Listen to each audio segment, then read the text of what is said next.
Football বিশ্বের দুই জীবন্ত কিংবদন্তি ক্রিস্টিয়ানো রোনালদো এবং লুকা মদ্রিচ, যারা দুজনে একসাথে অনেক ইতিহাস করেছে। কিন্তু তাদের একটি ম্যাচের পরেই যেকোনো একজনকে বিশ্বজয়ের আক্ষেপ নিয়ে বিশ্বকাপের আসর থেকে চলে যেতে হবে এবং অন্যজন এগিয়ে যাবে বিশ্বকাপ জয়ের স্বপ্ন নিয়ে তার পরের রাউন্ডে। এখন পর্তুগাল ভার্সেস ক্রোয়েশিয়ার ম্যাচটি এতটা গুরুত্বপূর্ণ কেন?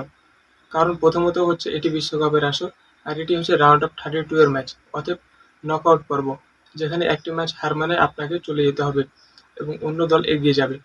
আর তার বড় একটি ফ্যাক্টর হচ্ছে লুকা মদ্রিচ এবং ক্রিস্টিয়ানো রোনালদো, যারা একসাথে অনেক ইতিহাস গড়েছে। ক্লাব ক্যারিয়ারের প্রায় দীর্ঘ 6 মৌসুম খেলেছে, 2012 থেকে 2018 পর্যন্ত তারা একসাথে ক্লাব ক্যারিয়ারে লড়ে গেছেন এবং একসাথে 3টি চ্যাম্পিয়ন্স লিগ জয় করেছেন এবং গড়েছেন নানা ইতিহাস। তাই এই দুজন কিংবদন্তির মধ্যে একজন যখন এই বিশ্ব ফুটবল ছেড়ে চলে যাবে, তখন অনেক ফুটবল ভক্তরাই মনে মনে দুঃখ পাবেন বা কষ্ট পাবেন। কিন্তু এটাই ফুটবল, এটাকেই দিন শেষে মেনে নিতে হবে। এখন এ ম্যাচে কোন দল বেশি শক্তিশালী? কাগজে কলমে হিসাব করলে কোনো দলই কোনো দলের থেকে কম বা বেশি নয়। তবে একটু কাগজ কলমের হিসাব দেখলে পর্তুগালকে এগিয়ে রাখতে হবে, কারণ তাদের দলটি হচ্ছে তারকায় ঠাসা। আর এটি দেখতে হলে আপনাকে একটু একাদশের দিকে যেতে হবে। একাদশ দেখলে আপনি বুঝতে পারবেন পর্তুগাল এখানে অনেকটা এগিয়ে।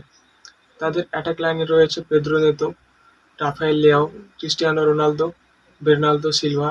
মিডফিল্ডে রয়েছে Bruno Fernandes, Joao Neves, Vitinha এবং তাদের ডিফেন্সে রয়েছে নুনো মেন্দেস, রুবেন দিয়াজের মতো প্লেয়ার, যেক্ষেত্রে তারা লুকা মদ্রিচের মিডফিল্ড এবং মুসার অ্যাটাক লাইনের চেয়ে অনেকটা এগিয়ে আছে। এখন এ ম্যাচের ফলাফল কী হতে পারে? আমার মতে এ ম্যাচটি 1-1 গোলে নির্ধারিত সময়ের মধ্যে ড্র হবে এবং প্লেন্টি শুটআউটে যেয়ে এ ম্যাচটির ফলাফল আসবে। এখন আপনারা জানাতে পারেন কোন কিংবদন্তি এগিয়ে যাবে রাউন্ড অফ 16 এবং কে বিদায় নেবে কান্না ভরা চোখ নিয়ে এই 2026 সালের ফিফা বিশ্বকাপ থেকে। আগামী ভিডিওতে দেখা হবে, ততক্ষণ পর্যন্ত ভালো থাকবেন। ধন্যবাদ।